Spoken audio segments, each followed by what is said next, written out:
साथियों नमस्कार। आप सभी साथियों को आपके अपने YouTube चैनल फलाहारी आयुर्वेदिक औषधि केंद्र में मैं साथियों पुनः एक बार स्वागत करता हूं। साथियों आज का विषय है बी हनी यानी कि शहद, मधुमक्खी और शहद के ऊपर अपन बात करेंगे। साथियों शहद एक बहुत ही महत्वपूर्ण फूड है, एक अच्छा आहार है। साथियों आज हम इसी विषय पे बात करेंगे, लेकिन इसके पहले कि अपन चर्चा शुरू करें, अगर आप हमारे चैनल में नए हैं तो चैनल को सब्सक्राइब जरूर कीजिए, बेल आइकन को ऑन कर लीजिए। यदि आपको वीडियो इंफॉर्मेटिव लगता है, अच्छा लगता है तो लोगों तक इसको जरूर पहुंचाएं मित्रों। तो साथियों आइए अपन बात करते हैं। सबसे पहले अपन बात करेंगे कि बी हनी यानी कि बी, उसकी जो मधुमक्खी होती है अपन उसके ऊपर बात करते हैं।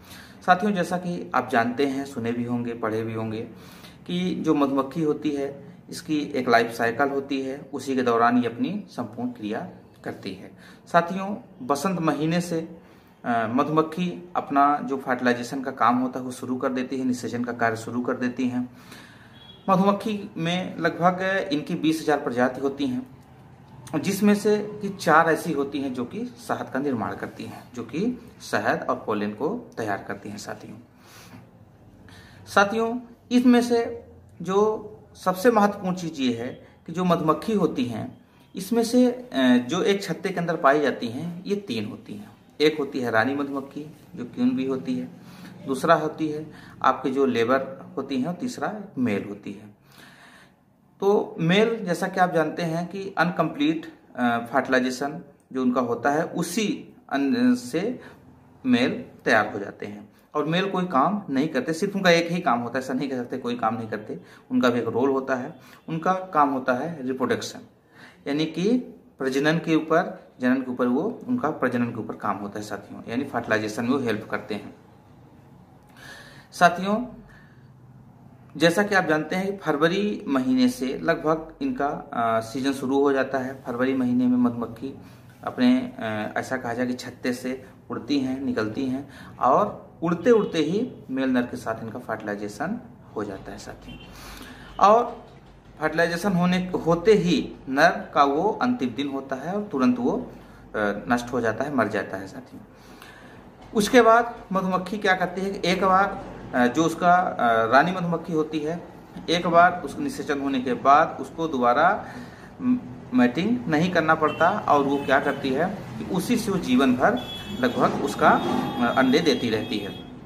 बाकी की जो मधुमक्खी होती हैं वो बच्चों को पालना, ऐसा कहा जाए कि रस को लाना, वो कार्य उनका चलता रहता है।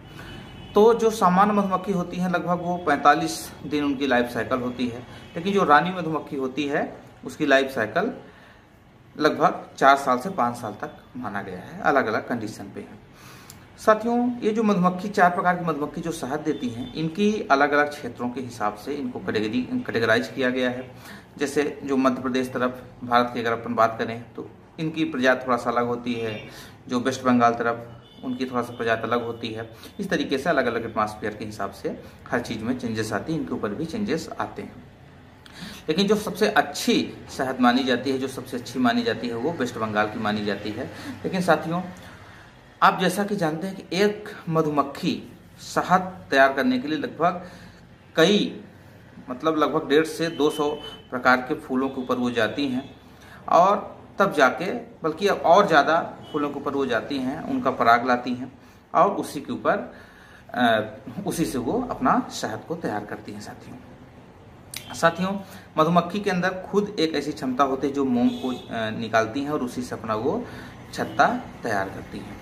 और उनके छत्ते में पोलिन होता है, जेली होती है, इसको रॉयल जेली भी अपन कह सकते हैं, पोलन होता है, शहद होती है, और इनकी सभी चीज़ें यानी मधुमक्खी का सब कुछ उपयोग में होता है। दूसरा चीज़ साथियों आपको एक जानकारी भी मैं दे दूं, होम्योपैथी की एक दवा है जिसको एपिस्मेल बोलते हैं, वो मधुमक्खी के डंक से भी तैयार की जाती है साथियों। तो ये तो साथियों हमने बेसिक परिचय दिया मधुमक्खी के बारे में। अब अपन बात करते हैं साथियों कि जो शहद है इसका क्या काम है, आप सब जानते हैं, लेकिन अपन इसके ऊपर कुछ विस्तृत चर्चा कर लेते हैं, कुछ मेन पॉइंट पे बात कर लेते हैं। तो साथियों जो शहद होता है, शहद का जो केमिकल फार्मूला है C6H12O6 है, यानी ये फ्रैक्टोज फॉर्म पे है, और ग्लूकोज का भी सेम फार्मूला होता है, लेकिन वो सुक्रोज से रिलेटेड है और ये फ्रैक्टोज यानी फॉलो से रिलेटेड होता है। साथियों जो शहद होती है, शहद एक एंजाइम होता है और इसको फूड ऑफ गॉड कहा गया है, प्रकृति का भोजन कहा गया है। शहद में वो सभी तत्व पाया जाता है जो एक जिंदगी चलाने के लिए, ऐसा कहा जाए कि जो एक जीवन के लिए जो भी आहार होता है, जो भी आवश्यक तत्वों की आवश्यकता होती है, वो शहद के अंदर सब कुछ पाया जाता है। विटामिन्स, मिनरल्स, न्यूट्रिएंट्स और आपके प्रोटीन्स, शुगर, ये सभी चीज़ें यानी कि फ्रक्टोज, ग्लूकोज, ये सभी चीज़ इसमें से पर्याप्त मात्रा में पाई जाती है साथियों। इसमें क्रोमियम, मैग्नीशियम, पोटेशियम, आयरन, ये सभी चीज़ें संपूर्ण मात्रा में मिनरल्स पाए जाते हैं। शहद को ऐसा कहा जाता है साथियों कि उसका मुख से भी पाचन शुरू हो जाता है, क्योंकि वो एंजाइम फार्म पे होती है और मुख में रखते ही उसका पाचन शुरू हो जाता है। शहद साथियों पहले के ज़माने में आप सब जानते हैं कि जब बच्चा जन्म होता था उसके उसी दिन से दिया जा सकता है। सिर्फ शहद ही एक ऐसा खाना है कि माँ के दूध के अलावा हम बच्चे को उसी दिन दे सकते हैं। लेकिन अब डॉक्टर्स मना कर देते हैं। क्यों? क्योंकि तमाम डुप्लीकेसी हो गई है, मिलावट युक्त शहद आ रही हैं, वो क्वालिटी शहद में नहीं रह गई है, इसलिए डॉक्टर्स अक्सर मना कर देते हैं। लेकिन अगर नेचुरल है, अब इसके ऊपर डिपेंड करता है कि शहद कितनी अच्छी है, ये कैसे अपन कर सकते हैं। क्योंकि साथियों अगर ताजी शहद भी मिल जाए तो वो भी कुछ अच्छी होती है, कुछ खराब होती है। इसको समझिएगा, अगर शहद जंगल की है, जहाँ पे पोल्यूशन कम है, जहाँ पे नेचुरल वातावरण है, नेचुरल फ्लावर्स हैं और नेचुरल वाटर रिसोर्सेस हैं, ऐसे जगहों की जो शहद है वो अमृत तुल्य है। लेकिन कुछ ऐसी शहद होती हैं जैसे जो हॉस्पिटल में लगी हुई होती हैं, जो हॉस्पिटल में उसके छत्ते लगे हुए होते हैं, वहाँ से आप जानते हैं कि जो भी पानी बहता है या कि जो टॉक्सिन्स निकलता है, जो भी वेस्ट प्रोडक्ट निकलता है, वो नालियों में बहता है, वहीं आसपास कुछ जगहों पे जमाव हो जाता है और मधुमक्खी जाती है, वहीं से उठा लेती हैं और उससे शहद तैयार कर देती हैं। तो वो तो निश्चित तौर पे आप सब समझ सकते हैं कि वो पॉइजन ही हो सकता है, वो शहद नहीं हो सकती। तो साथियों शहद एक संपूर्ण आहार है, इसको हर इंसान को देना चाहिए, बहुत ही फायदेमंद होता है। इसको लेने वाले इंसान को बहुत सारी बीमारी नहीं आती, खासकर जैसे एलर्जी हो गई, दमा की बीमारी, श्वसन की बीमारी हो गई, लंग्स की बीमारी हो गई, नर्वस सिस्टम की हो गई, शरीर में आवश्यक पोषक तत्वों का कमी हो गया, अल्सर, कैंसर, ऐसे कई केसेस के ऊपर, इनफर्टिलिटी और इम्पोटेंसी यानी नपुंसकता और बांझपन के ऊपर भी बहुत अच्छा ये काम करती है, क्योंकि इसमें ऐसे से तत्व पाए जाते हैं जो लगभग दूसरी जगहों पर नहीं मिलते साथियों। तो ये हो गया आपका शहद। अब साथियों अपने बीच में एक बहुत ही बेहतरीन शहद आई है जो VM वेलनेस इंटरनेशनल का, क्योंकि जब हमने इसको यूज किया तो हमको लगा कि एक्चुअल में ये शहद का टेस्ट ऐसा है जब बचपन में कभी हमारे पिताजी मुझे खिलाया करते थे, वो लाते थे जंगलों से, और तो बहुत ही अच्छा उसका टेस्ट रहता था, उसका मतलब खाते ही समझ में आ जाता था। इसी प्रकार से ये शहद ये शिवपुरी के जंगलों से साथियों लाई गई है। ये VM वेलनेस इंटरनेशनल कंपनी का ये शहद है साथियों। इस शहद की विशेषता ये है कि आप इसको फ्रिज में रख दीजिए, फ्रिज के अंदर जमती नहीं है। इसको हमने ट्राई किया, 3 दिन 4 दिन हमने फ्रिज में रखा तो भी ये नहीं जमी।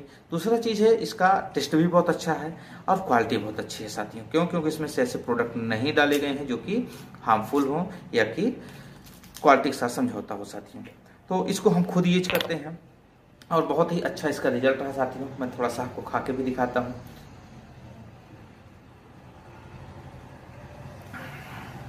तो मान गए साथियों बहुत ही अच्छा है। अगर इसको दूध के साथ लिया जाए, शहद की विशेषता भी होती है साथियों, अगर इसको बड़ा अच्छा टेस्ट लगा साथियों, इसकी विशेषता ये होती है कि अगर इसको दूध के साथ लिया जाए तो ये थोड़ा सा वेट को भी इम्प्रूव करता है और गर्म पानी के साथ लिया जाए तो थोड़ा सा वेट को कम करता है।